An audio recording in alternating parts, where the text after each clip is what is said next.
नमस्कार दोस्तों, स्वागत है हमारे YouTube चैनल स्टूडेंट ब्लोअर में।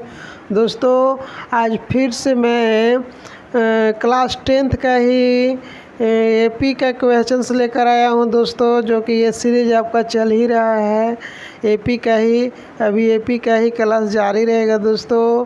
जैसे आप लोग को फिर से मैं छोटा ही वीडियो बनाऊंगा, ज़्यादा लंबा नहीं बनाऊंगा। तो आज जो क्वेश्चंस की ओर चलते हैं। आज का क्वेश्चंस है क्वेश्चन नंबर, कल हम लोग कितना तक बना लिए थे, लगभग 5 तक। ठीक है, 5 के सेकेंड तक। आज 6 नंबर क्वेश्चंस बता रहा हूं दोस्तों। आप लोग वैसे बुक खोल के देख सकते हैं कि क्या क्या दिया हुआ है, और अगर नहीं तो फिर वैसे हम क्वेश्चंस लिखूंगा तो ज़्यादा लंबा हो जाएगा, लेकिन एक बार लिख देता हूँ। लिखा है, पढ़ के सुनाता हूँ। क्या है? Check whether -150 is a term of the AP. तो एपी कितना दिया हुआ देखिए, 6 का है दोस्तों। क्वेश्चन नंबर 6 है। 6 में क्या है कि चेक द वेदर, लिख ही देता हूँ, check the whether -150 is a term of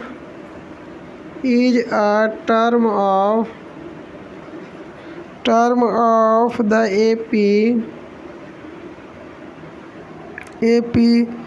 कितना कितना है? तो 11852 डॉट डॉट डॉट। देखिए एपी दिया हुआ है 11852। तो बोल रहा है 11852 एपी का ये कौन सा टर्म, ये चेक करना कि 150 होगा, कि 150 होगा कि नहीं होगा। ठीक है, तो हम लोग निकाल के देखेंगे दोस्तों। तो इसका देखिए बेसिक क्या है कि एन का वैल्यू अगर पॉजिटिव आएगा तो कोई ना कोई एक टर्म होगा, और अगर नेगेटिव आएगा तो वो टर्म नहीं होगा। तो हम लोगों के पहले क्या क्या था, ए और डी, और निकालते क्या क्या दिया हुआ है। तो सोल्यूशन इसका है दोस्तों मेरे पास। सोल्यूशन इसको करते हैं। सोल्यूशन क्या है? तो ए मेरा हो गया 11, डी इक्वल टू होता है A2 माइनस A1। तो A2 कितना हो जाएगा? 8 माइनस 11 कीजिएगा तो कितना आ जाएगा? -3। और एन नहीं है, वाट है, ये नहीं फाइंड करना है। और AN इक्वल टू आपको दिया है -150।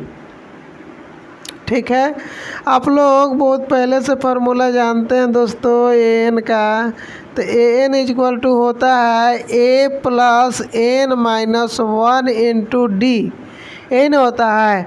तो AN मेरा कितना है? तो -150 इक्वल टू ए या A1 दोनों यही होता है दोस्तों। ये मेरा दिया हुआ है कितना है? 11 है। एन नहीं मालूम है, 1 का 1, डी का डी हुआ। ठीक है, और क्या हो जाएगा? अब आपको सॉल्यूशन आना चाहिए। तो 150 इक्वल टू 11 का 11 डी से इंटू करेंगे एन में, तो डी एन हो जाएगा। और सॉरी डी हमारा तो दिया हुआ दोस्तों। डी कितना आया? -3 आया, -3 है। ठीक है, अब ये डी से 3 से एन में इंटू करेंगे तो क्या हो जाएगा दोस्तों? -3n plus minus minus plus होता है तो +3 हो जाएगा। ठीक है, तो आप यहाँ ऐड कीजिएगा। यहाँ देखिए प्लस, यहाँ प्लस। कांस्टेंट को कांस्टेंट से, वेरिएबल को वेरिएबल से, तो वेरिएबल वाला है तो कांस्टेंट को कांस्टेंट से ऐड कीजिए। तो -150 इक्वल टू, ये ऐड कीजिएगा तो हो जाएगा 14। ये प्लस माइनस -3n।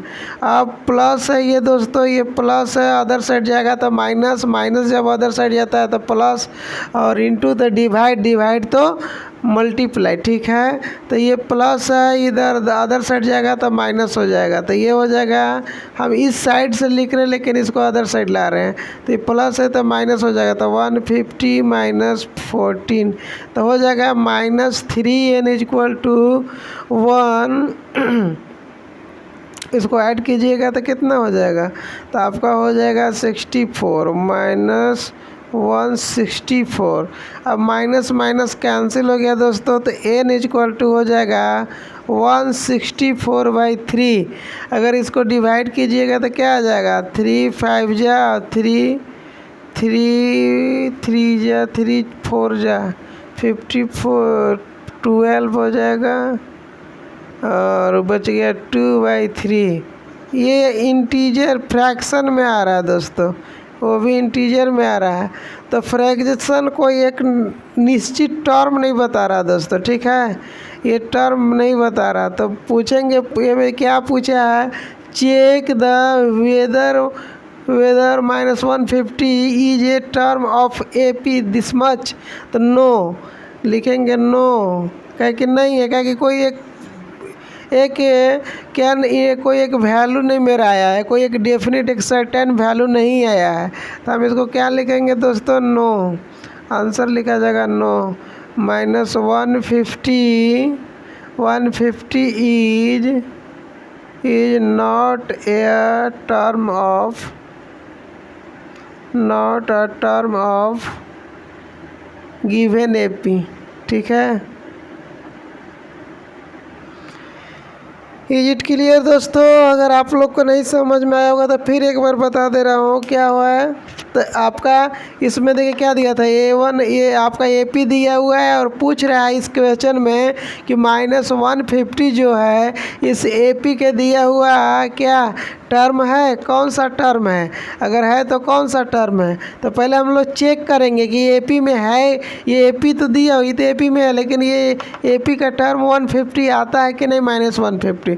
तो देखिए दोस्तों, कभी भी अगर n का वैल्यू, अगर कोई सर्टेन वैल्यू आया है, एक इंटीजर के फॉर्म में आया है, तभी आप उसको, या नेचुरल नंबर के फॉर्म में आया है, तो भी हम उसको कह सकते हैं कि वो AP का एक वैल्यू है। अगर मान लीजिए फ्रैक्शन में आता है, डेसिमल में आता है या माइनस के टर्म में जाता है दोस्तों, तो वो आपका कोई वैल्यू नहीं आएगा, ठीक है, वो n का वैल्यू नहीं आएगा, मीन वो AP का वैल्यू नहीं होगा। तो उसी तरह से देखिए इसमें हमारा एक AP का टर्म दिया हुआ था दोस्तों।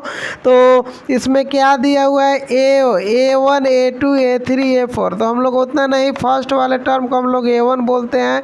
A1 A लिखिए या A1 लिखिए, दोनों सेम है, 1 हमेशा हाइड रहता है, ये आप लोग भली भांति जानते हैं दोस्तों। तो इसको में हमारा ये दिया हुआ है D equal to A2 - A1 होता है, next term minus previous term. और इसको हम ये A2 मेरा 8 था, A1 मेरा क्या था 11 था, इसलिए इतना -3 आया, क्योंकि प्लस माइनस माइनस होता है, माइनस का साइन बड़ा है, 11 क्या है, बड़ा है, 8 छोटा है, इसलिए -11 में से 8 घटा दीजिएगा तो -3। n हमको फाइंड करना है कि कौन सा टर्म है, इसीलिए हम n का वैल्यू वाट रखें, क्या होगा, n हमारा दिया है -150 है। अब हम लोग फार्मूला जानते हैं कि n इक्वल टू या Tn इक्वल टू क्या होता है, तो n या Tn होता है A + n - 1 × D। तो अब क्या करेंगे कि n मेरा दे दिया है -150 दिए हुए दोस्तों, और ये क्या है A मेरा क्या है 11 है, + n - 1 × D, और D का वैल्यू -3 है। अब क्या किए, ये -150 का 150 रह गया और 11 का 11 हो गया। अब -3 को n में इंटू करेंगे तो -3n रहेगा, फिर माइनस माइनस अगर 1 को इंटू करेंगे तो माइनस माइनस प्लस हो जाएगा। इंटू करते समय ये नहीं देखता कि क्या है, कौन बड़ा क्या है, ये डायरेक्ट ऐसे लिखा जाता है, ठीक है, जो आएगा माइनस माइनस प्लस हो जाएगा, प्लस माइनस माइनस हो जाएगा, बस यही करना है, ठीक है। तो ये माइनस माइनस प्लस हो गया दोस्तों। अब देखिए यहाँ भी +3, यहाँ +11 के पास प्लस है, ठीक है, पहले वो हाइड रहता है, प्लस हाइड रहता था, 3 और 11 14 हो गया, और ये प्लस माइनस कीजिएगा तो -3n आ गया। अब दोनों ये क्या होता है, ये अदर साइड आया है, RHS साइड। आप लोग को लगे कि नहीं, ये तो RHS साइड ही लिखे, फिर भी माइनस कैसे आ गया, कितना बच्चा लोग यही पूछता है कि पहले +14 था तो -14 कैसे हो गया। ये कोई से हुआ नहीं है। देखिए आप इसको हम ऐसे भी लिख के दिखा सकते थे कि -150 = 14 -3n, तो ऐसे भी लिख सकते थे कि देखिए ऐसे ऐसे लिख के आप लोग को दिखा देता, आप लोग को लगता है कि ये प्लस इधर आया है तो माइनस हो गया और ये -3n। इसी को ऐसे ना लिखकर हम ऐसे लिख दिए थे कि -3n और -150 -14, ठीक है। बस हम यही किए और कुछ नहीं किए। कोई लोग बोलता है कि आप राइट साइड में ही लिखे हैं, साइन चेंज कैसे हो जाता है? तो साइन चेंज नहीं हुआ, ऐसे नहीं हुआ, ये अदर साइड गया है लिखने का। ये तरीका कि एक स्टेप ना बढ़ाए एक स्टेप कम दे। फिर भी आप लोग को पूरा डिटेल में बताते हैं, इतना भी नहीं कि मैं ये जैसे तैसे करके बता देता, पूरा डिटेल में बताते हैं। अगर और इससे भी डिटेल कहिएगा तो वो आप 10th क्लास का मैथ बता रहा हूँ ना दोस्तों। अगर आप इससे स्लो जाएंगे तो ज़्यादा अच्छा ना, अरे और इससे अगर लो लेवल में जाएंगे तो अच्छा नहीं रहेगा, इसलिए इतना करता हूँ दोस्तों। तो इस तरह से ये हो गया। तो आप लोग यहाँ इंटू था, डिवाइड में गया, इसको कट किए तो आपका फ्रैक्शन में आ रहा है। तो फ्रैक्शन में आया हुआ वैल्यू क्या है? कोई एक डेफिनिट वैल्यू नहीं है, इसलिए हम कह सकते हैं कि -150 जो दिया हुआ था, -150 जो है वह जो दिया हुआ AP है उसका टर्म नहीं है, ठीक है। इज इट क्लियर दोस्तों? आई होप आप लोग को ये क्लियर होगा। अगर दोस्तों आप लोग का वीडियो अगर पसंद आता होगा तो लाइक कीजिएगा, शेयर कीजिएगा। अगर आप यूट्यूब पर वॉच कर रहे होंगे तो अगर यूट्यूब पर नए होंगे दोस्तों तो चैनल को सब्सक्राइब करना ना भूलें, और फेसबुक पर वॉच कर रहे होंगे तो आप फॉलो ज़रूर कीजिएगा दोस्तों।